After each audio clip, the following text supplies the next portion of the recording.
سحری اور افطار رمضان المبارک میں دو بہت امپورٹنٹ ٹائم ہیں۔ ان سے ریلیٹڈ مسائل کا جاننا ہر روزے دار کے لیے ضروری ہے۔ آج کی ویڈیو میں ہم سحری اور افطار سے ریلیٹڈ اہم مسائل بیان کریں گے۔ سحری کھانا سنت ہے۔ اللہ کے نبی صلی اللہ علیہ وسلم نے ارشاد فرمایا، تسحروا فإن فی السحور برکہ، سحری کھایا کرو کیونکہ سحری کے اندر برکت ہے۔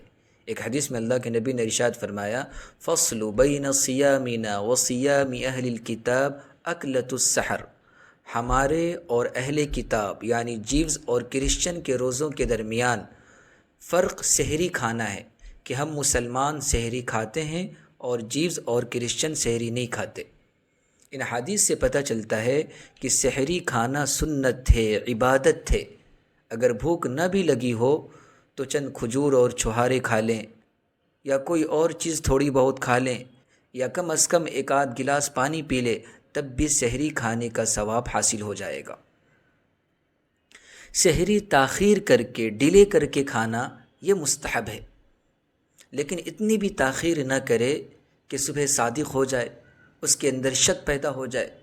اس لیے فقہاء کرام نے، اسلامک اسکالرز نے اس کی یہ تفصیل بیان کی ہے کہ سن سیٹ سے صبح صادق کے درمیان کے وقت کو 6 حصوں کے اندر ڈیوائیڈ کیا جائے تو آخری چھٹا حصہ یہ سحری کے لیے مستحب وقت ہے۔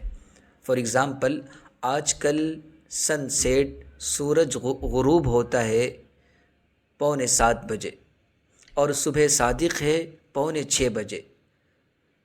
سن سیٹ اور صبح صادق کے درمیان 11 گھنٹے کا وقت ہے۔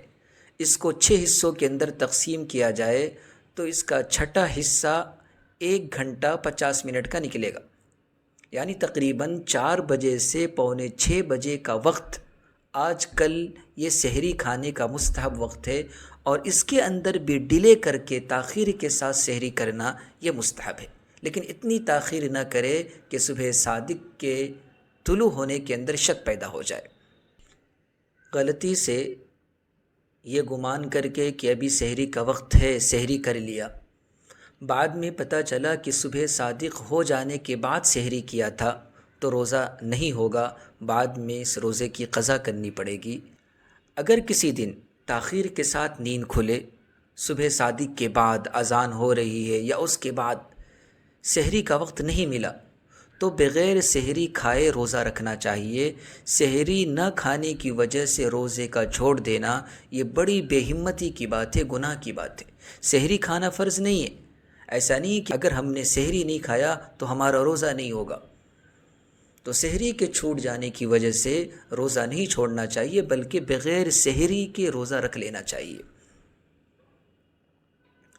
بہت سارے لوگ رات میں بہت تاخیر سے سوتے ہیں اور صبح بہت تاخیر سے اٹھتے ہیں۔ سحری کے اندر بہت تھوڑا وقت باقی رہتا ہے، جلدی جلدی سحری کرتے ہیں اور سم ٹائم اذان ہو جاتی ہے۔ اذان ہو رہی ہے، ادھر لقمہ چبایا، فٹافٹ پانی پی لیا اور یہ سمجھتے ہیں کہ میرا روزہ ہو جائے گا۔ یہ بات سمجھ لے کہ اگر سحری کرتے وقت اذان ہو گئی تو روزہ نہیں ہوگا، کیونکہ سحری کا وقت صبح صادق تک ہے اور اذان صبح صادق کے عموماً 5-10 منٹ کے بعد ہوتی ہے۔ اس لیے صبح صادق سے پہلے سحری کا ختم کر لینا یہ ضروری ہے۔ اس کے اندر بڑی بے احتیاطی ہوتی ہے۔ لوگ یہ سمجھتے ہیں کہ سحری کا وقت اذان تک ہے، اذان تک کھاتے رہو، پیتے رہو۔ بالکل غلط بات ہے، بالکل غلط بات ہے۔ سحری کا وقت صبح صادق تک ہے۔ اس لیے بہتر یہ ہے کہ رمضان کے اندر سحری اور افطار کا کارڈ چھپتا ہے، جس میں سحری اور افطار کے ٹائم ٹیبل لکھے رہتے ہیں، اسے ایک بار چیک کرا کے اس کو فالو کرے۔ اذان تک کھاتے رہے، پیتے رہے تو روزہ نہیں ہوگا۔ اگر کوئی ناپاک ہے نائٹ فال کی وجہ سے یا دوسری وجہ سے، اور اسی حالت کے اندر سحری کر لیا تو بھی اس کا روزہ ہو جائے گا، بلکہ اگر دن بھر ناپاک رہے تب بھی روزہ ہو جائے گا۔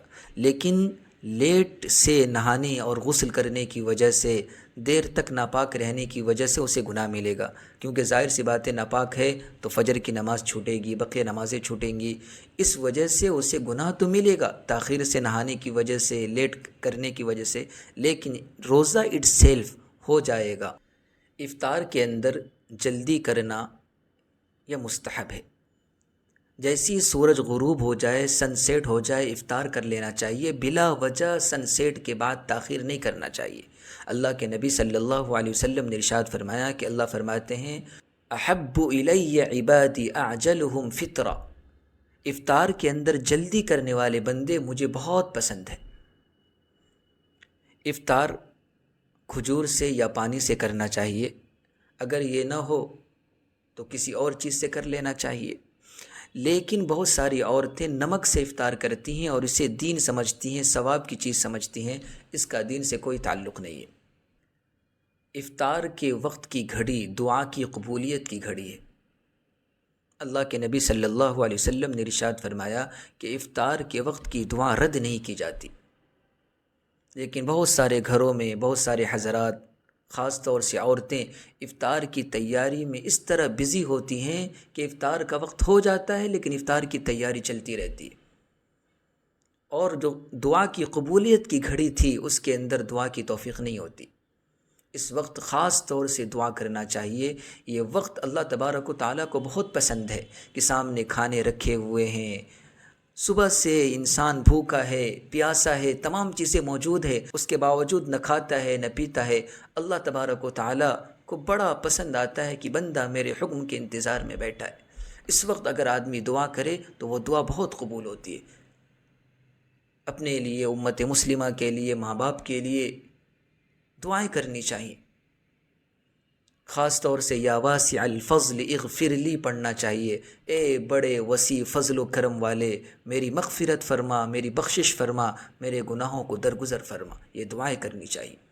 افطار کرانے کی بھی احادیث کے اندر بڑی فضیلت آئی ہے۔ اللہ کے نبی صلی اللہ علیہ وسلم نے ارشاد فرمایا جو کسی روزے دار کو افطار کرائے تو روزے دار کے برابر افطار کرانے والے کو ثواب ملتا ہے۔ ہمیں اس مبارک مہینے کے اندر یہ کوشش کرنا چاہیے اپنی حیثیت اور اپنی وسعت کے مطابق کہ روزے دار کو جہاں تک ہو سکے ہم سے افطار کرائے، اس کا بڑا ثواب ملے گا۔ اللہ تبارک و تعالی ہم سب کو مسائل سیکھ کر اس کے مطابق عمل کرنے کی توفیق عطا فرمائے۔